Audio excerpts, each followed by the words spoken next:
Hi friends, welcome to my channel. ఇక విహారిని ఆఫీస్లోనే ఉండేలా చేయమని, నేను కనక మహాలక్ష్మి అంతు చూస్తానని, రేపు పెళ్లి వాళ్ళను పిలిపిస్తానని చెప్పి సహస్ర అంబిక ఇద్దరు కూడా మాట్లాడుకుంటారు కదా. కావాలనే లేనిపోని బ్రాంచ్లన్నీ కూడా క్రియేట్ చేసి విహారికి ఫుల్గా మార్నింగ్ నుంచి ఈవినింగ్ వరకు బాగా వర్క్ ఉండేలా చేసి లేనిపోని వర్క్ అంతా కూడా క్రియేట్ చేస్తారు ఇంటికి రాకుండా. లక్ష్మిని రెడీ చేసి సహస్ర తీసుకొస్తూ ఉంటే పెళ్ళికొడుకు అమ్మాయి బాగుంది అని అంటూ ఉంటాడు. అవును, లక్ష్మి చాలా అందంగా ఉంటుంది అని చెప్పి అంబిక అలాగే అందరు కూడా అంటూ ఉంటారు కదా. వెంటనే ఇక యమున చాలా బాధపడుతూ ఉంటుంది. లక్ష్మికి పెళ్ళి అయినా కూడా పెళ్లి చూపులు అరేంజ్ చేస్తారు కాబట్టి. విహారీ ఏమో ఆఫీస్లో ఫుల్ బిజీగా ఉంటాడు. తను బిజీగా ఉండడం వల్ల లక్ష్మికి ఇంటి దగ్గర జరిగే పెళ్లి చూపులు తెలియవని అనుకోవచ్చు. కాకపోతే ఏంటంటే తను ఆఫీస్కి వెళ్ళిన తర్వాత ఒక ఇంపార్టెంట్ ఫైల్ మర్చిపోయానని చెప్పి తను ఇంటికి బయలుదేరతాడు. ఇంటికి వచ్చేసరికి లక్ష్మిని అందరి ముందు కూడా నించోబెట్టి పెళ్లి చూపులు అరేంజ్ చేయడంతో తను బాధపడటం చూసి విహారీ అందరి ముందు కూడా కోపంతో గట్టిగా రగిలిపోతూ పెళ్లి వాళ్ళందరినీ కూడా గట్టిగా అరుస్తూ ఉంటే వాళ్ళు అక్కడి నుంచి వెళ్ళిపోతారు. పద్మాక్షి సహస్ర షాక్ అయిపోతారు. లక్ష్మికి పెళ్లి చేసి పంపించాల్సిన బాధ్యత మన పైన లేదా బావా అని అంటూ ఉంటే, చేసి పంపించే బాధ్యత ఉందని, తనకి ఇష్టం లేని పెళ్లి చేయాలని కాదు కదా అని ఈ విధంగా అంటూ మరి సహస్ర పద్మాక్షుల పైన మరి విహారీ ఏ విధంగా అరవబోతున్నాడు, లక్ష్మిని పెళ్లి చూపుల్లో నుంచి విహారీ ఏ విధంగా కాపాడబోతున్నారు, నిజంగా ఏం జరుగుతుంది తెలుసుకోవాలి అంటే పూర్తి వీడియోలోకి అయితే వెళ్ళిపోదాం. పూర్తి వీడియోని చూసే ముందు మొదటిసారిగా నా ఛానల్ని చూస్తున్నట్లయితే ఇప్పుడే సబ్స్క్రైబ్ చేసి పక్కనే ఉన్న గంట సింబల్ని కూడా యాక్టివేట్ చేసుకోండి. అలా చేయడం వల్ల నేను పెట్టే ప్రతి ఒక్క వీడియో అప్డేట్ అనేది మీ వరకు ఈజీగా వచ్చేస్తుంది. ఇక లేట్ చేయకుండా పూర్తి వీడియోలోకి అయితే వెళ్ళిపోదాం. ఇక పద్మాక్షి సహస్రను అనరాని మాటలు అన్నాడు కదా విహారీ, చాలా బాధపడుతూ ఉంటుంది.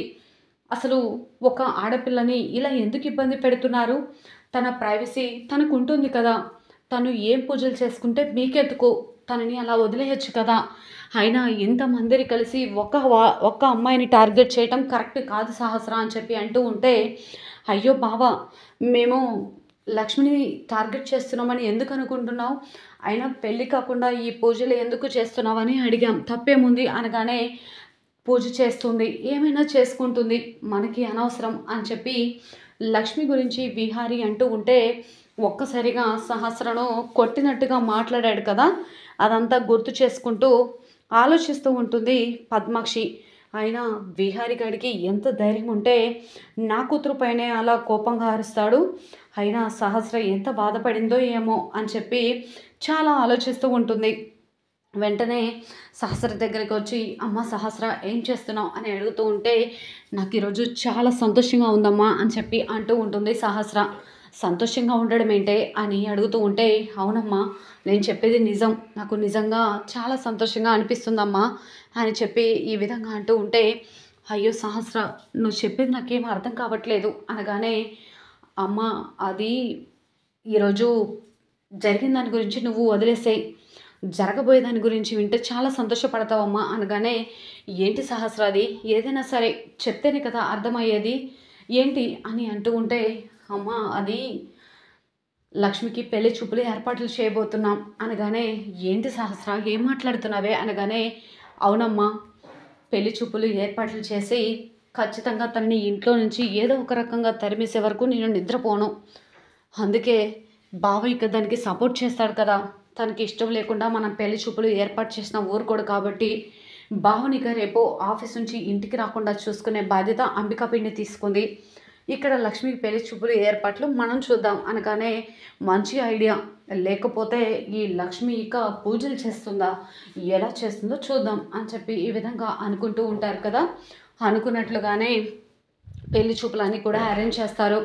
విహారీ ఆఫీస్కి వెళ్తూ ఉంటే సహస్ర వచ్చి, బావా ఆఫీస్కి వెళ్తున్నావా అనగానే, అవును సహస్ర అని అంటూ ఉంటే, సరే బావా ఈవినింగ్ వరకు రావు కదా అనగానే ఒక్కసారిగా విహారీ షాక్ అయిపోతాడు. ఏంటి సహస్ర ఈవినింగ్ వరకు రావా అంటే, నాతో ఏమైనా పనుందా అనగానే, అయ్యో అదేం లేదు బావా అని అంటూ ఉంటే, ఏదైనా ఉంటే చెప్పు సహస్ర అని అంటూ ఉంటాడు విహారీ. అలాంటిదేం లేదు బావా అని అనగానే, సరే మరి బాయ్ అని చెప్పేసి అనగానే, సరే బాయ్ బావా అని చెప్పేసి అంటూ ఉంటుంది. యమున మాత్రం విహారి గురించి అంటే లక్ష్మికి భర్త విహారి అని తెలియదు కాబట్టి తను మాట్లాడిందంతా కూడా గుర్తు చేసుకుంటూ ఉంటుంది. అసలు నేను ఎంత చెప్పినా లక్ష్మి ఎందుకు వినట్లేదు? తనకు ఎలాగో భర్త ఉన్నా లేనట్లే అని చెప్పి తను ఎంతో బాధపడుతుంది. ఆ భర్త గురించి ఎందుకు ఇన్ని పూజలు చేస్తున్నావు? మెడలో ఉన్న తాళిని తీసి ఒక మూలన విసిరికొట్టు అంటే తాళికి ఉన్న బంధం విలువ అది కాదమ్మగారు అని మాట్లాడుతుంది. అసలు ఏం చేస్తే లక్ష్మి మారుతుంది అని చెప్పి ఆలోచిస్తూ ఉంటుంది. ఏం చెప్పినా సరే, ఎలా చెప్పినా సరే లక్ష్మి మాత్రం మనసు మార్చుకునేలా లేదు. అయినా ఈ సహస్ర అంబిక వాళ్ళు లక్ష్మిని మనశ్శాంతిగా ఉంచేలా కనిపించట్లేదు. లక్ష్మి ఏమో చెప్తే వినట్లేదు. అయినా ఇంత మంచి లక్ష్మిని వదిలేసి అతను ఏం చేస్తున్నాడు? ఆయన లక్ష్మిని వదిలేయడానికి అసలు కారణం ఏంటి? తను కుటుంబం కోసం పెళ్లి చేసుకున్న లక్ష్మిని వదిలేసేవాడైతే అసలు లక్ష్మి మెడలో ఎందుకు తాళి కట్టాలి అని చెప్పేసి ఆలోచిస్తూ ఉంటుంది యమున. యమున అన్న మాటల గురించి కూడా కనక మహాలక్ష్మి కూర్చొని ఆలోచిస్తూ ఉంటుంది. యమునమ్మ గారు, ఇక విహారి గారే నా భర్త అని తెలియక అలా మాట్లాడారు. కానీ నా భర్త విహారి అని తెలిస్తే యమునమ్మ గారు ఎంత కోప్పడతారో ఏమో. నా మీద ఎంతో ప్రేమగా కన్న కూతురి కంటే ఎక్కువగా నన్ను చూసుకుంటారు. అలాంటి యమునమ్మ గారికి కూడా నేనంటే అసహ్యం కలగవచ్చు. త్వరలోనే దేవుడు దీనికి ఒక దారి చూపిస్తే బాగుంటుంది అని చెప్పి లక్ష్మి అనుకుంటూ ఉంటుంది.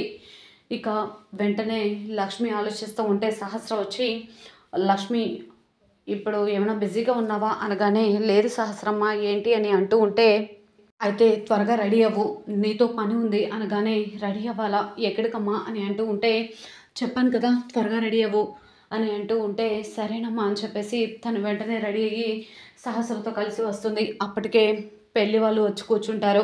పద్మాక్షి మాట్లాడుతూ ఉంటుంది. యమున తన మనసులో లక్ష్మికి పెళ్లి చూపులు ఏర్పాట్లు చేశారు, లక్ష్మిని ఇప్పుడు ఆ దేవుడే కాపాడాలి అని అనుకుంటూ ఉంటుంది. విహారీ ఆఫీస్కి వెళ్ళాడు కదా, అంబిక అలాగే సుభాష్ ఇద్దరు కూడా లేనిపోని మీటింగ్స్ అని కూడా పెట్టి విహారీని ఇంటికి రాకుండా చేయాలని ప్లాన్ చేశారు. కానీ ఆఫీస్లో వర్క్లో పడి విహారీ ఇంకా ఏదో ఫైల్ మిస్ అవ్వడంతో తను నేను ఇప్పుడే వస్తానని చెప్పి ఇంటికి బయలుదేరతాడు. ఎంత అంబిక సుభాష్ చెప్పినా కూడా వినకుండా బయలుదేరతాడు.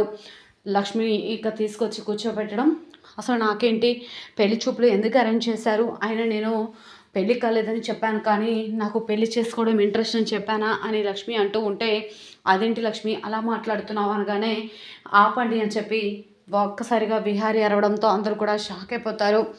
లక్ష్మి ఇక ఏడ్చుకుంటూ వెళ్ళి విహారీని గట్టిగా పట్టుకొని ఏడుస్తూ ఉంటుంది.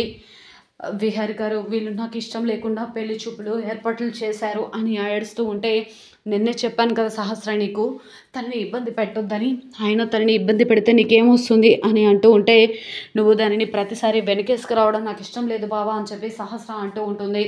ఏది ఏమైనా సరే లక్ష్మికి పెళ్లి చేసి ఇంట్లో నుంచి బయటకు పంపించేయందే నేను మనశ్శాంతిగా ఉండలేనని చెప్పి సహస్ర అంటూ ఉంటే విహారీ అలానే చూస్తూ ఉంటాడు.